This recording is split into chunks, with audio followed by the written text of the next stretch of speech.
Namaste. Welcome. It's so wonderful to have you here. And we're going to continue talking about the stillness, really. And we're carrying on from what we were talking about last week, which was from Eckhart Tolle's book, Stillness Speaks. And we talked last time about just how magnificent stillness can be. That it's not just an absence of sound or noise or motion, action. It's something much more profound. And we're going on now to talk about how you access that and really a little bit more about what that state is.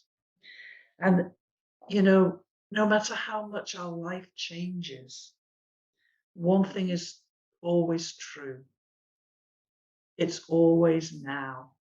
And I know that you'll have heard this before, this idea of living in the now. Yogis would say,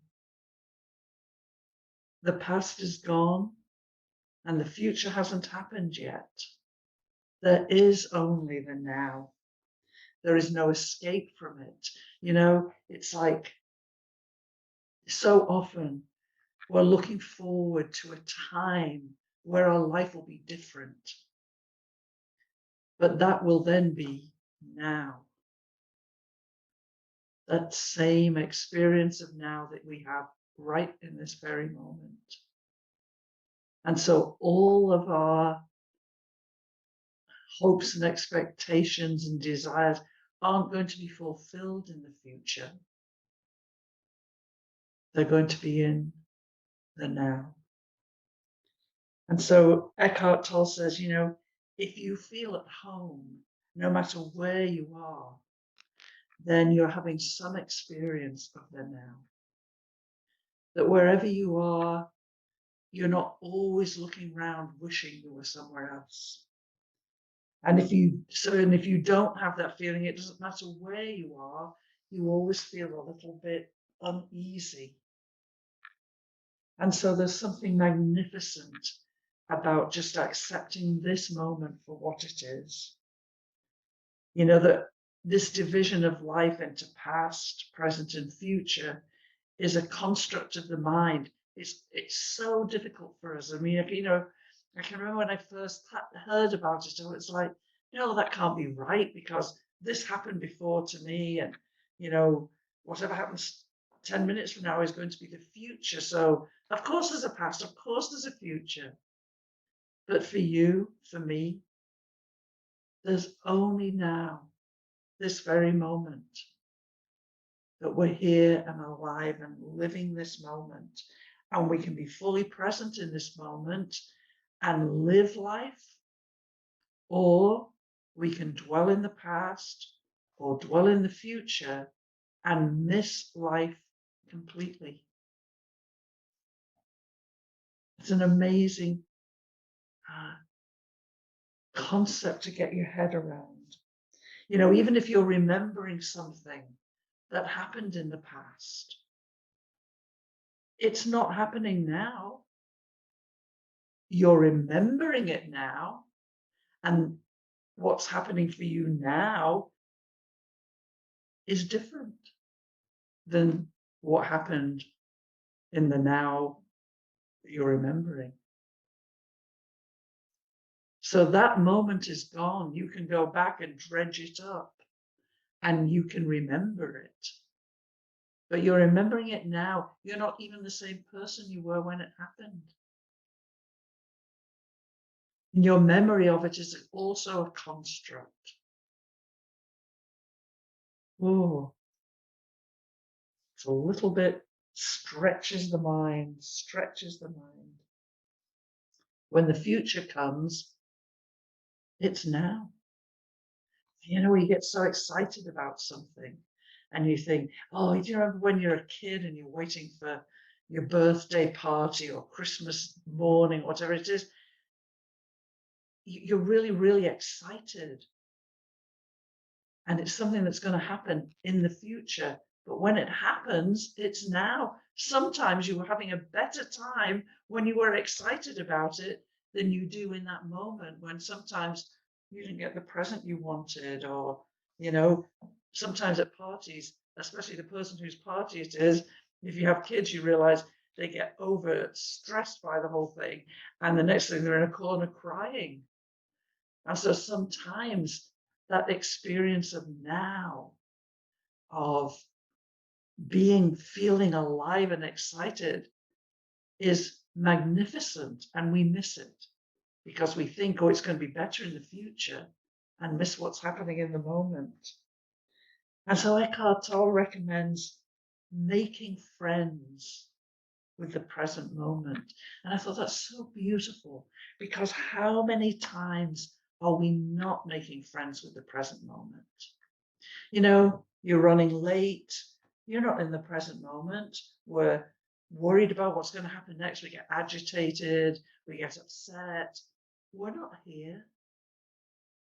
We're, we're living in a future where it's all going to fall apart because we weren't there on time. Or we're not going to be there on time because if the traffic's bad. We're not living in the now. So can we, we're angry with now because it's not working out the way we wanted it to. But this is our life, lived in this moment, lived in this now. And if you can't accept and live in this moment now, you're missing it, missing it. And who knows what it's going to be like when now happens again, It's hard to put it into words, not coming out quite right. It's hard to describe, but something that you've really been waiting for. Are you going to be in the now when that happens? Or are you then going to be upset about something that happened in the past, or looking forward to something different? Or being disappointed that it isn't what you wanted? Didn't turn out the way you want? Have you ever been at something you were looking forward to, and then when you get there, I don't know, your dress doesn't fit, or the music's too loud, or whatever it is, that all of a sudden your now isn't fun. It's not magnificent. So he says, having your attention in the now is not a denial of what's needed in your life. Sometimes people are like, well, if you're just going to live in the now, you don't have to worry about anything else. You don't have to do anything else. Well, I'm not going to bother cleaning my bedroom because, I'm just here in the now. What does it matter if my bedroom's a mess? And that's not how it works. If you put your attention in the now, you recognize what's primary, what's of the utmost importance. And then you can deal with the other things. The thing of utmost importance is being here in the now. If you deal with that, everything else falls into place with great ease. Because in the now, we open ourselves to such incredible wisdom and insight, and we are attuned with life. And so our choice of what to do in the now is informed not by our past experience, our future concerns, our character flaws, or whatever it is. It's informed by the now, our contact with our own soul. So if we can, so we're not saying I'm not dealing with anything anymore because there's only the now. We're finding out what's important, what's primary, what comes first. And he highly recommends this idea. Now is your friend. And that's great when you're at meditation. Now is your friend is wonderful. Now isn't your friend when something's burning on the stove and the phone's ringing and one of your kids wants something. Now all of a sudden seems overwhelming, and you're not in the now. You're in a panic, which is not a nice place to be. So how do we do it? We acknowledge this moment. this very moment.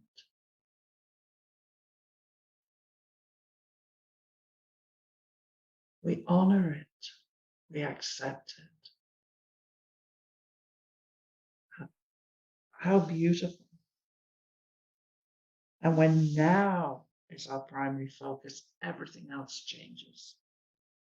When you think about it, is it what you're doing now that matters? Or is it the result? We talked about it a couple of weeks ago. We were talking about doing the dishes, washing the car. Sometimes when we're doing the dishes or washing the car, we're doing it as a means to an end. I'm going to wash the dishes so that my kitchen will be clean so I can cook again. I'm going to wash my car so that it looks nice and it's, clean inside.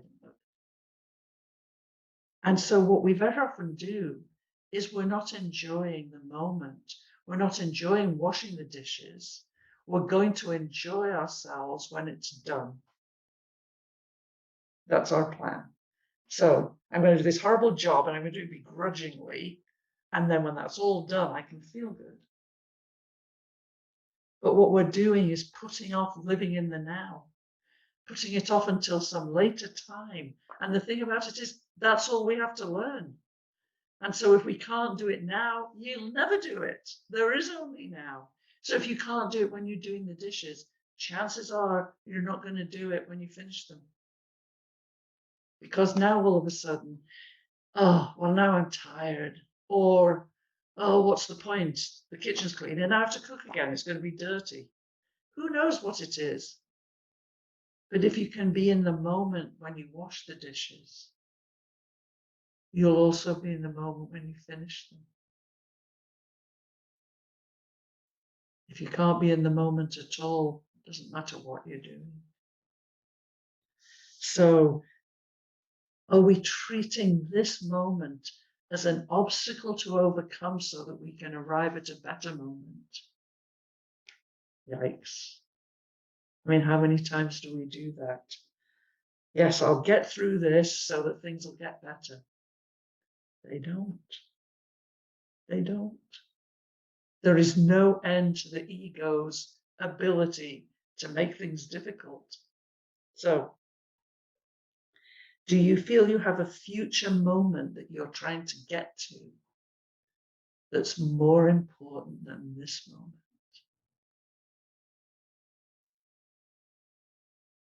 Wow, what a question to ponder. Do I feel like I have a future moment to get to that's more important than right now? Makes you realize why Eckhart Tolle says, honor this moment. Imagine being your family and your friends or your clients or your co-workers or whatever it is. They're not important enough for you to be present. You're waiting for something better to come along. So we, in a way, I don't know if you can get a feel for that, that's a dishonoring of this moment. Everything in your life brought you to this precise now. If we can't accept and honor and abide in this, then the torment continues.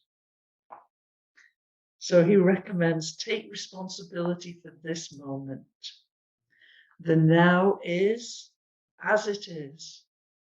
It cannot be otherwise.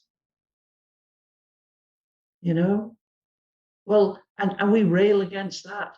Well, I didn't want there to be a line of traffic in front of me. This isn't the now I want. I don't want this now. I want a different now where the traffic's moving easily or where there's not, the challenges that we face. I didn't want the challenges. Thank you. I didn't want it. But when we let that go and we accept what's happening around us, the now that we find ourselves in. It's always the now. You find yourself here. This is your now. This is my now. It cannot be otherwise. So embrace it, abide in it. And he says, underneath the surface appearance of whatever's going on that's challenging us, all things are interconnected and part of a whole that brought the form that this moment takes.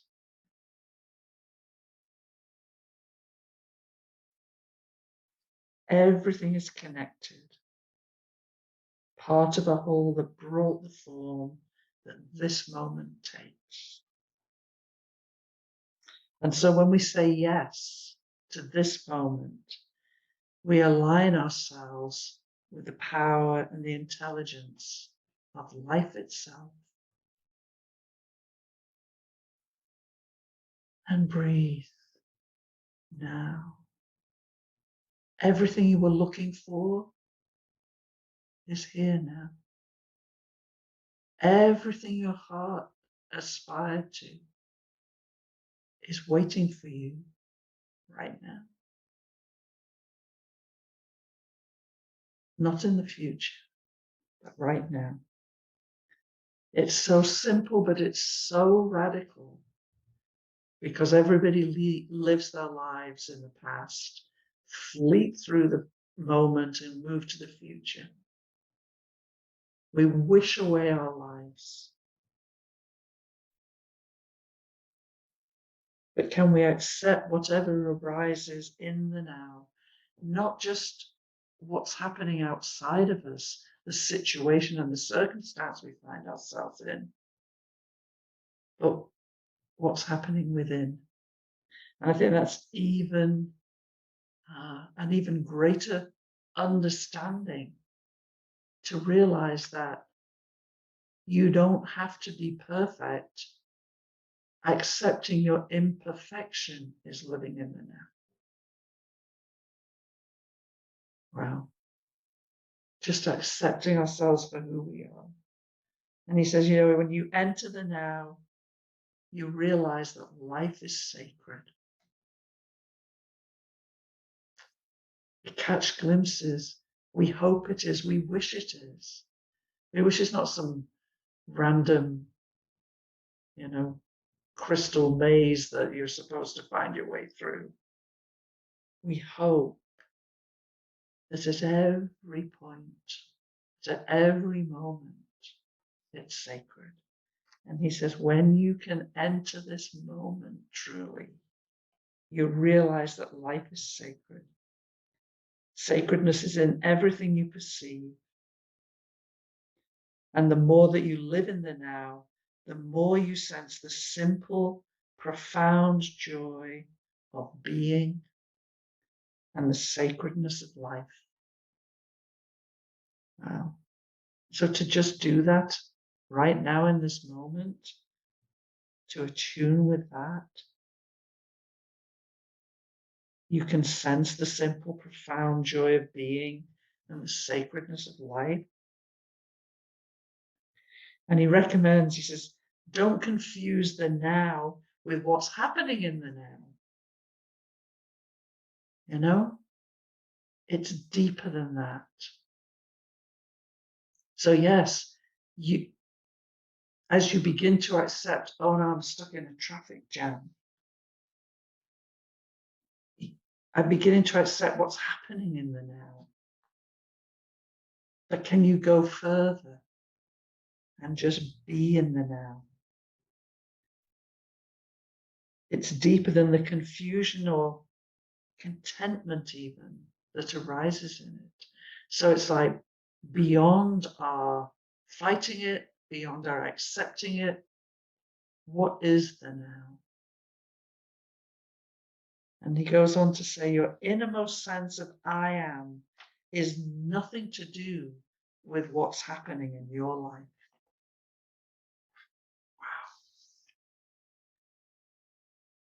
Wow. And if you look at your life, childhood, middle age, old age, sickness, health, success, failure, anger, contentment.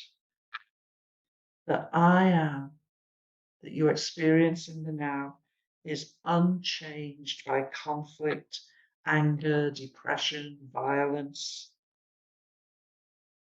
They arise when we forget who we are.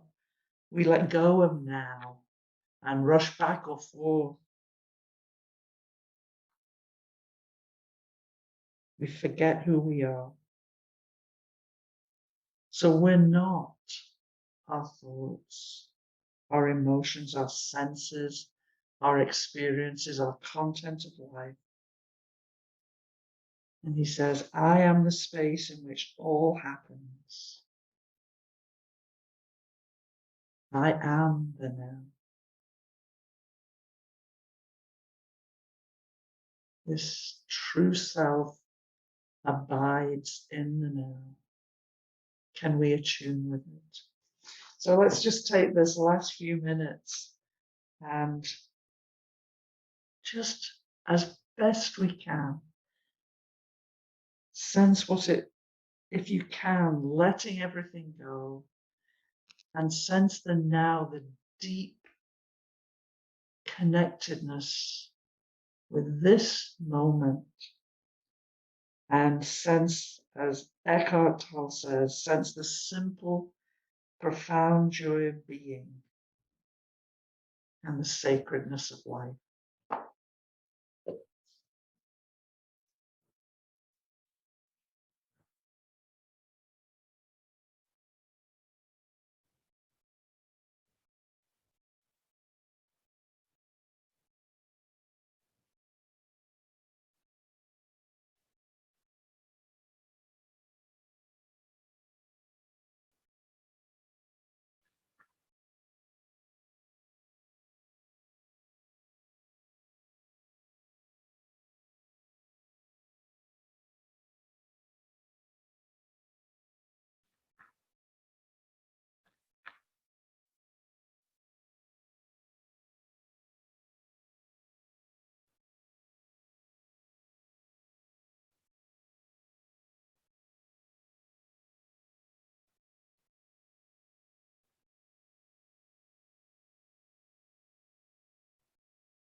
Om.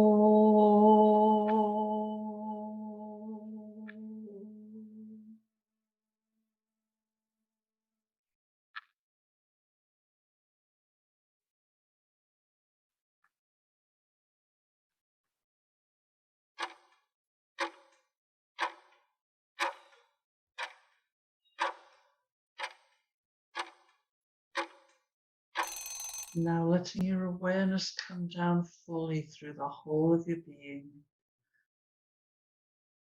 your intuition, your mind, your emotions,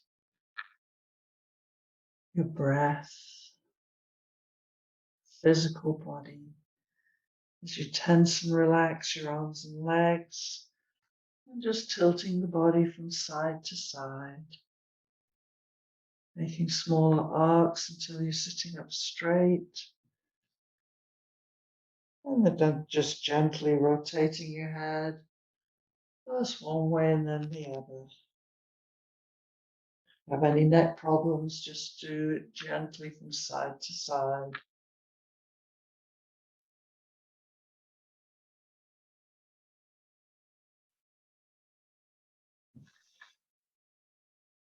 And taking a deep breath.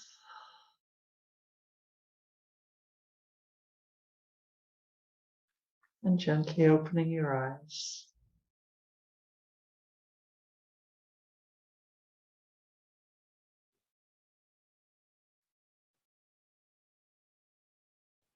May we live more fully in the sacredness of this very moment.